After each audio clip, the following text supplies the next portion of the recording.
بسم اللہ الرحمن الرحیم۔ السلام علیکم ناظرین، ایک دو دن پہلے میں نے ایک ویڈیو جو ہے ریکارڈ کرائی تھی اور وہ مریم نواز صاحبہ کو جو دھمکیاں مل رہی تھی اس کے متعلق تھی۔ اگلے دن بڑا شور و غوغا ہو گیا کہ جی ٹیررسٹ اٹیک ہونے والا ہے، اور شیخ رشید نے بھی کسی طریقے سے بتایا کہ لاہور کی ایک بہت بڑی سیاسی شخصیت جو ہیں وہ ان کے خلاف جو دہشت گرد ہیں وہ ایکٹیو ہو چکے ہیں، اور اشارتاً کنیتاً مریم نواز صاحبہ کا نام لیا گیا، کالم لکھے گئے، اس کے اوپر تبصرے شروع ہو گئے سوشل میڈیا پہ، مین میڈیا پہ، کہ مریم نواز صاحبہ کی جان کو خطرہ لاحق ہے۔ یقیناً یہ صورتحال بھی ہے، اور پھر تحریک انصاف کا جتنے یہ جو مورے پھر رہے ہیں جن کو میں کہتا ہوں رینٹ اینڈ ایڈوائزر، تو وہ یہ جو دہاڑی دار وہاں پہ بیچارے لگے ہوئے ہیں، وہ بھی اسی پیرائے میں اپنی طرف سے بہت ڈرانے دھمکانے کی باتیں کرتے تھے۔ میرا مطلب ہرگز ان دھمکیوں سے متعلق نہیں تھا، یہ اضافی ہے۔ میرا مطلب ان دھمکیوں سے تھا جو اعجاز شاہ صاحب نے بالکل دن دہاڑے، جس کو کہنا چاہیے ننگی جو ہے دھمکی دی کہ جی کس طریقے سے فلاں بھی ایلیمینیٹ ہو گیا، فلاں بھی ایلیمینیٹ ہو گیا، فلاں بھی ایلیمینیٹ ہو گیا، اور ان کو بھی ایلیمینیٹ کر دیا جائے گا اور یا ہو سکتے ہیں۔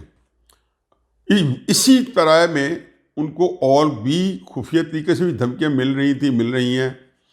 اور پھر ساتھ باقی چھوڑیں جو کچھ ہو رہا ہے کہ ہر بندہ وہاں پہ ایکٹیو ہے۔ آج وہ ملتان میں مسلم نون کا بیچارہ ایکس ایم این اے عبدالغفار ڈوگر، اس کو پکڑ لیا اینٹی کرپشن والے نے، ہر جگہ پہ نیب، اینٹی کرپشن، ایف آئی اے، جس کا جو دور لگ رہا ہے۔ اس وقت پاکستان کا سب سے بڑا مسئلہ یہ ہے کہ پنجاب کے اندر مسلم نون کے عہدے داران، سابق اور موجودہ M N As, M P As, یا جو ان کے ہارے ہوئے ہیں، سب کو ایک ہی پیغام ہے کہ نواز شریف کے بیانیوں کو ڈیناؤنس کرے، اور اس میں پکڑ لیا گیا۔ یہ تو اچھا عدالت کا کہ انہوں نے فوراً ہی ڈوگر صاحب کو باعزت گرفتار کر دیا اور کہا کہ کوئی اور کیس نہ بنائے، لیکن حکومت سبق نہیں سیکھے گی۔ تو مریم بی بی کو یہ دھمکیاں اور یہ جو نون کے اوپر ایک پورا قیامت ڈھانے کا جو منظر ہے، یہ اس پیرائے میں ہے، اور وہ چاہتے ہیں کہ مریم بی پیچھے ہٹ جائے۔ میں آپ کو یقین دلاتا ہوں کہ مریم کے اندر، میرا خیال ہے، میں غلط بھی ہو سکتا ہوں، ان کے اندر جو جرأت ہے اور جو عزم صمیم ہے، وہ اپنے والد سے انہوں نے، میرا خیال ہے کہ ایک وراثت میں لیا ہے۔ اور مجھے تو ان کے اندر سب سے چیز جو کوالٹی جو ہے اچھی لگتی ہے وہ ہے کہ وہ جرأت مند ہے، کہ میں نہیں سمجھتا کہ سیاست میں کسی بزدل کو رہنے کا حق حاصل ہے۔ جو بزدل ہے وہ کوئی اور کام کر لے، سیاست میں جگہ نہیں ہے۔ یہ شہادت گئے الفت میں قدم رکھنے پاکستان کی سیاست ہے۔ یہاں بندہ پھانسی بھی لگتی ہے، مر بھی سکتا ہے، یہاں پہ 10 سال کے لیے جیل ہو جاتی ہے، پوری زندگی کے لیے عمر قید ہو جاتی ہے، یہاں پھانسی لگ سکتا ہے۔ نواز شریف صاحب کو جو طیارہ واہ کیس کے اندر کتنی بڑی سزا ہوئی تھی 2000 کے اندر، کہ ان کو بالکل عمر قید ڈال دیا گیا تھا۔ تو چنانچہ یہ ساری چیزیں، میرا بالکل حتمی بات ہے کہ آپ اس سے کچھ زیادہ بھی کر لیں، آپ عملی طور پر کوئی پٹاخے بھی چھوڑ دیں، مریم بی بی کو اب ڈرانا، وہ جان ہتھیلی پہ رکھ کے جو سیاست کر رہی ہیں، یہ ان کا بڑا ایک سوچا سمجھا فیصلہ ہے، اور اس سے تو اب آپ جو ہے ان کو جو ہے ہٹا نہیں سکتے۔ کئی طریقے آپ کے پاس اور بھی میتھڈز ہیں، وہ جو فارمولے جو آپ کے شیلف میں پڑے ہیں وہ نکالیں، وہ آزمائیں۔ مسلم نون کے بھی لوگوں کو آپ ڈرا دھمکا رہے ہیں، کوئی فرق نہیں پڑتا۔ میں کئی دفعہ کہہ چکا ہوں، بھائی سیاسی جماعتیں لیڈروں کے سب اوپر نہیں ہوتی، یہ اپوزیشن ہوتی ہے، یہ عوام ہوتی ہے۔ اگر عوام ساتھ ہے تو اپوزیشن ہے، اگر نہیں ہے تو پھر آپ کو ویسی تسلی سے گھر بیٹھنا چاہیے۔ نواز شریف نے کمال مہارت سے گجرانوالہ کے بعد جو بیانیہ عوام کو دے دیا ہے، اس نے پاکستان کا پورا، وہ کہتا ہے نا، پیراڈائم شفٹ ہو گیا سیاست کا۔ جو ایک تھی اسٹریٹجی تھی اسٹیبلشمنٹ کے پاس اور عمران خان حکومت کے پاس، وہ ساری تتر بتر ہو گئی ہے۔ ان کے وہم و گمان میں نہیں تھا کہ نواز شریف صاحب اس طرح ڈنکے کی چوٹ پہ دو بڑوں کا نام لے کے اور ایک نیا جو پولیٹیکل پیراڈائم ہے وہ کریٹ کریں گے، اور وہ بالکل اس کے لیے کوئی بندہ تیار ہی نہیں ہوگا۔ تو یہ جو ایک نئی طرح کی جو نواز شریف نے سیاست کی، جو اس کے لیے ماحول پیدا کر لیا ہے اور اس کے اوپر ایکٹیویٹی کی ہے، یہ ساری کی ساری انہوں نے براہ راست اپنی بیٹی کے ذریعے اور اپنی تن تقرری کے ذریعے عوام کو منتقل کر دیا ہے۔ چنانچہ ان کے جلسوں میں کسی کے خلاف نعرہ نہیں لگتا، نعرہ ایک ہی لگتا ہے، اور یہ نعرے سے غداری کی بو آتی ہے کہ ووٹ کی عزت دو۔ مادم ملت زندہ باد کا نعرہ جب قائداعظم کے مزار پہ لگایا گیا تو تکلیف قائداعظم کے مزار کی کہ تقدسی پامالی نہیں تھی، کیونکہ یہ تو وہاں پہ اس سے پہلے بدقسمتی ہے کہ یہ عمران خان اور جتنے جلوس جاتے ہیں سارے کے سارے وہ عام ہوتا ہے، ہلڑ بازی ہوتی رہی ہے، لیکن اس کے اندر مات ملت زندہ باد کا نعرہ آ گیا تھا اور ووٹ کی عزتوں کا نعرہ آ گیا تھا۔ یہ نعرے جو کنٹینشس ہے، چلو اس کو چھوڑیں، یہ تو ہے کہ میں صرف تسلی کرانا چاہتا تھا کہ آپ یہ ہتھ کنڈے استعمال کر لیں۔ عوام جو ہے بالکل ایک چٹان کی طرح آپ کے سامنے آ رہی ہے اور آئے دن مضبوط ہوتی جا رہی ہے، اس کے اندر ایک طاقت بڑھتی جا رہی ہے۔ 2 4 7 8 دن شاید لیڈروں کو بھی تھوڑا، مسلم نون کے لیڈروں کو بھی تھوڑا بہت ان کے جو کوئی مخمصہ آیا ہو، لیکن اب وہ بھی یکسو ہیں۔ اسی دوران مجھے ایک ٹویٹ جو ہے مریم بی بی نے کہی ہے، اس کے مقابلے میں اس کے اوپر ایک شہباز گل نے ٹویٹ کیا۔ میرے پروگرام کے اندر یا میرا میرا ایک ویلیو سسٹم ہے، میری قدریں ہیں، ان کے مطابق یہ میں چیزیں نہیں پڑھتا ہوتا ہوں۔ یہ بڑی غلیظ قسم کی ٹویٹ ہے، لیکن وہ کہتا ہے نقل کفر کفر نہ باشد۔ میں اسے اس لیے پڑھ دیتا ہوں کہ ان لوگوں کو آپ اندازہ لگائیں کہ کس ذہنیت کے، ایک گٹر مینٹیلٹی کے لوگ ہیں، ایک جو نالی کی جو ذہن ہوتا ہے نا، یہ اس کے لوگ ہیں۔ مریم صاحبہ کی پہلے میں ٹویٹ پڑھ دیتا ہوں، جس کے اوپر انہوں نے، شہباز گل صاحب نے ایک ٹویٹ کیا اور اپنی طرف سے وہ ذہانت فطانت بکھیرتے رہتے ہیں۔ یہ ہوگی فردوس اشکوان ہو گئی، کیونکہ جو کیپیسٹی ہوتی ہے اس کے مطابق آدمی چھلانگ لگاتا ہے نا، تو یہ اس کے مطابق مظاہرہ کرتے ہیں۔ یہ اپنے آپ کو پہلے تو ذہین فتین اپنے آپ کو ڈکلیئر کر دیتے ہیں یا سمجھتے ہیں، اور زوم جو ہے اس طرح کا اعتماد جو مرواتا ہے، پھر اس کے اوپر جو گندی غلیظ باتیں کرتے ہیں وہ کسی طرح بہت ساری، یہ تو شکر ہے مین اسٹریم میڈیا کا کہ ان کی بہت ساری باتیں کاٹ دیتے ہیں، آپ تک نہیں پہنچتی، مگر ان کی گفتگویں میں سن چکا ہوں ٹی وی کے اوپر آف دا ریکارڈ۔ تو یہ مریم بی بی کی ٹویٹ ہے، جب نواز شریف کی طرح عوام کو منتخب وزیر اعظم ہو تو 126 دن کا دھرنا بھی ناکام ہوتا ہے۔ یہاں پہ محترمہ مریم نواز صاحبہ 2014 کے دھرنے میں جو عمران خان نے دیا تھا اور جو 16 دسمبر کو اے پی ایس کے واقعے پہ جا کے ختم کرنے کی سہولت مل گئی تھی عمران خان صاحب کو، یہ اس کی بات کر رہی ہے کہ یہ بھی ان کو کچھ نہیں بگاڑ سکا اور وہ ناکام ہو جاتا ہے۔ مگر جب سلیکٹڈ ہوں تو میں جلسوں سے ٹانگیں کانپتی ہیں۔ اتنا خوف ہے مسلم نون کا کہ ہر جلسے سے پہلے وہاں کے رہنماؤں پر کریک ڈاؤن شروع ہو جاتا ہے۔ وہ میں نے آپ کو بتایا، وہاں لوکلز کو اب تو پورے پاکستان کے اندر پیغام بھیجے ہیں۔ مجھے کل پرسوں مسلم لیگیوں کے ٹیلی فون آ رہے ہیں پورے پنجاب سے کہ ہمیں بار کہا جا رہا ہے کہ آپ نواز شریف کے بیانی کو ڈیناؤنس کریں۔ وہ کروا لیں بھائی، میں بھی کر دیتا ہوں، میں مذمت کرتا ہوں نواز شریف کے بیانیے کی، چلو آپ کا دال دلیہ غلط ہے گل جائے۔ یہ حماقت کی سوچیں، آپ کے پاس چوائس نہیں ہے۔ اللہ نے بھی کیا نظام بنایا انسان کے دماغ کا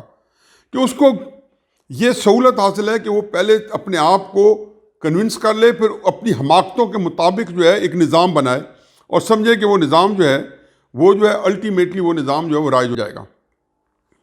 اینی وے، شہباز گل صاحب نے جو میرا خیال ہے کہ اتنی غلیظ ٹویٹ ہے کہ میں دل دہل رہا اس کو پڑھنے میں، لیکن میں اس لیے پڑھ رہا ہوں کہ ان لوگوں کو اجاں کیا جائے۔ فرماتے ہیں کہ یہ نااہل کرپٹ لیگ ہر بات پر ٹانگیں کانپنے کا ذکر کیوں کرتے ہیں؟ یہ نااہل کرپٹ لیگ ہر بات پر ٹانگیں کانپنے کا ذکر کیوں کرتے ہیں؟ اگلا فقرہ ذرا سنیں، اور میں معذرت کے ساتھ، میں انتہائی دستبستہ آپ لوگوں سے، اپنے ناظرین سے معافی مانگتے ہوئے یہ اگلا فقرہ پڑھ رہا ہوں۔ کیا یہ ٹانگوں کے درمیان بیٹھے ہوتے ہیں؟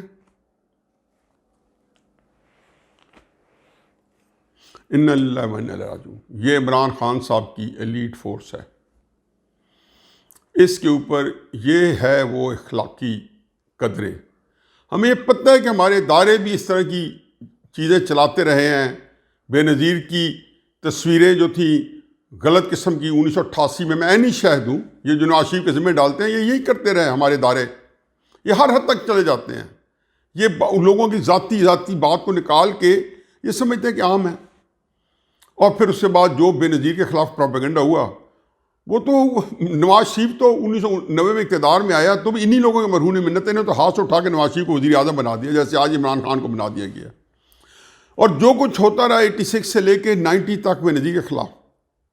اور اس کے خلاف جو میڈیا ٹرائل ہوا، پروپیگنڈا ہوا، جو اسامہ بن لادن کے 100 کروڑ روپیہ یا سعودی عرب کو 100 کروڑ روپیہ آیا تو نواز شریف کو نہیں آیا تھا، وہ IGI تھی، اس وقت صدر جتوئی تھا، لیکن جھوٹ بولیں گے، ان کو بولنے دیں۔ ان کے یہ نہیں ہے کہ ان کو ہسٹری کا ادراک نہیں ہے، ان کو یہ سہولت ہے کہ جھوٹ بولیں اور آپ کی لوگوں سے اصلیت آپ پار کریں۔ وہ میں پھر کبھی بتاؤں گا کہ کس طریقے سے بے نظیر کی کریکٹر اسیسینیشن کی گئی، اس میں سے نواز شریف کہاں آتا ہے، جو کہتے ہیں جنہوں نے ہر طرح کی کریکٹر اسیسینیشن کی، جنہوں نے کی ہے ان کے کندھوں میں بیٹھ کے یہ حکومت کر رہے ہیں، چنانچہ ان کا نام نہیں لیں گے نہ وہ لیں گے، ان کو بھی یہ سہولت ہے کہ وہ یہ کام نواز شریف کے ذمہ لگا دیں، جو کہ نواز شریف جو تھا ایک مورا تھا، اسی طرح جس طریقے سے آج مور ہے۔ اب یہ صورتحال ہے، اور اس غلاظت کے اندر یہ لوگ جو ہے ہمارے پاکستان کے اندر سیاست کر رہے ہیں، لیکن ان کو ایسی بات ہے کہ یہ ان کا جو خبث دروں ہیں، ان کے گندے غلیظ منہ سے یہی نکلے گا۔ یہ بہت غلاظت کی ڈھیریں ہیں، گندگی کی ڈھیریں ہیں۔ آگے آ جائیں جی کہ جو پاکستان کے اندر 2-3 واقعات بڑے اہم ہیں، اور وہ ایک تو فیض آباد کا دھرنا جو ہے وہ ابھی بھی وہاں پہ اسلام آباد میں 2:30 بجے ہیں دوپہر کے، لیکن موبائل سروسز پھر بند ہو گئی ہیں۔ وہاں کیا ہو رہا ہے میڈیا کو کوریج کرنے کی اجازت نہیں ہے، لیکن خادم حسین رضوی صاحب تحریک لبیک یا رسول اللہ صلی اللہ علیہ وسلم وہاں پہنچے ہوئے ہیں۔ کہتے ہیں نا مقافات عمل، you live by the sword you die by the sword. جو اس وقت وہاں کل سارا دن 12 کوہ کے اوپر یہ روڈ بند کی ہوئی تھی انہوں نے، اور ساری مری کو اور آزاد کشمیر کی روڈز کو انہوں نے کٹ آف کیا ہوا تھا۔ اور وہ دھرنا جو ہے پوری ساری رات راولپنڈی اور یہ سارے جنگ و جدل کا میدان رہا ہے، صبح فجر کی نماز تک وہاں پہ ہیوی شیلنگ ہوتی رہی اور سب کچھ۔ اللہ نہ کرے، اللہ نہ کرے اگر خدا نخواستہ ایک انسانی جان چلی گئی تو جو ملک کے حالات ہیں، جس طریقے سے لوگوں میں غم و غصہ ہے، غم و غصہ کوئی اور تھا، افتخار چودھری کے پیچھے لوگ نکل آئے تھے، وہ غم و غصہ اگر نکل آیا تو کیا بنے گے لوگوں کا۔ دوسری بات یہ ہے کہ اب اس جنگ و جدل میں 2 امکانی صورتحال ہیں۔ اگر تو یہ شیلنگ کے ساتھ بغیر کسی نقصان کے خادم حسین رضوی کو ڈسپرس کرنے میں کامیاب ہو جاتے ہیں،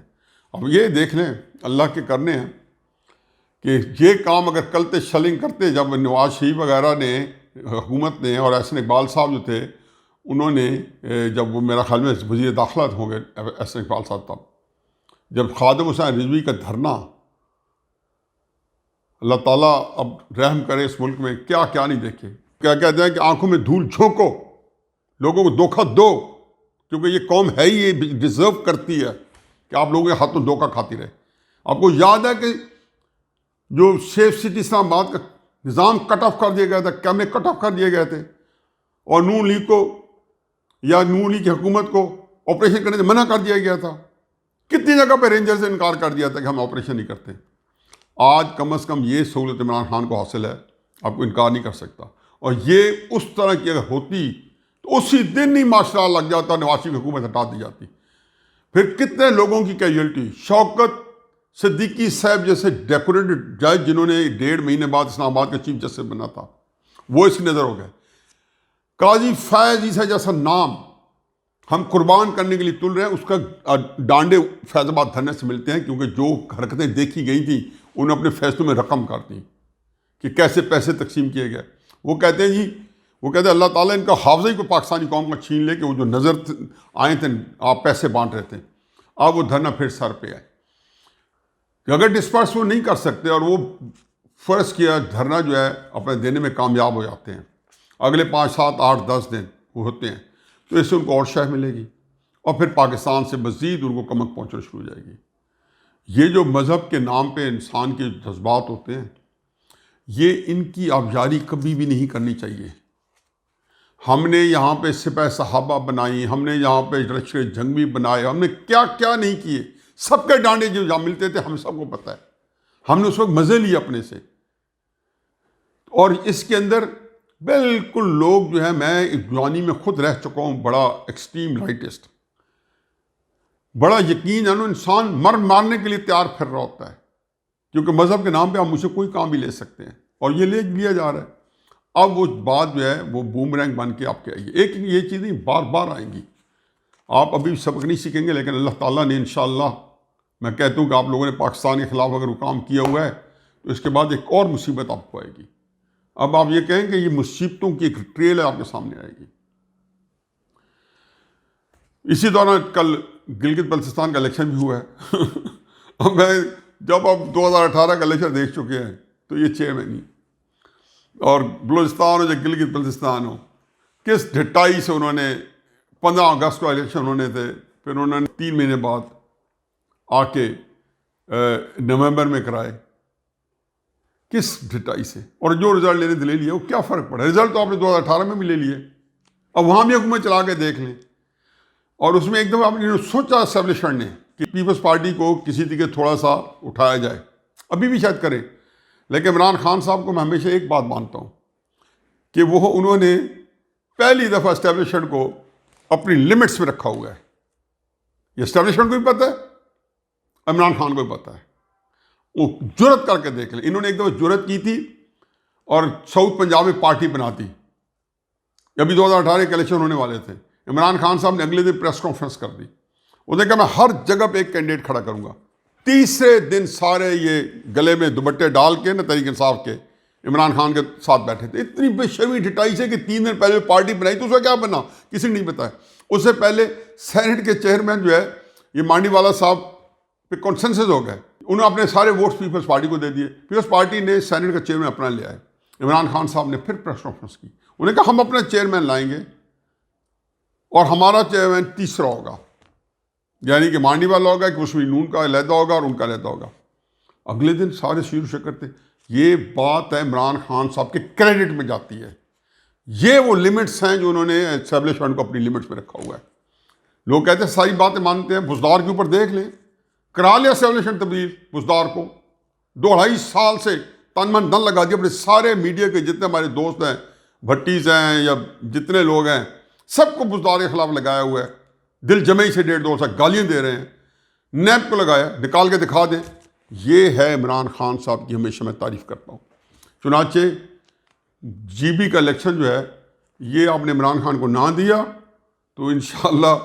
وہ جو کچھ کرنا جانتا ہے، نواز شریف وغیرہ کو کچھ بھی نہیں آتا تھا۔ میں ہمیشہ یہ کہتا ہوں کہ عمران خان صاحب کے ہاتھوں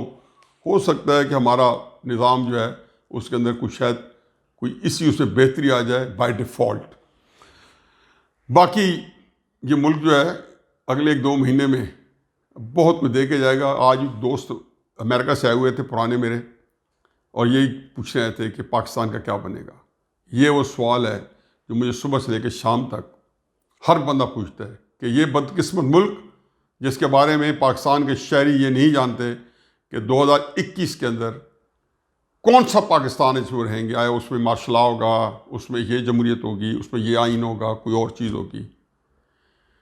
اور اس کے اوپر اللہ تعالیٰ جو ہے، اب میں کیا کہہ سکتا ہوں کہ کس کو جو ہے اس کی سزا دے یا نہ دے۔ وما علینا الا البلاغ۔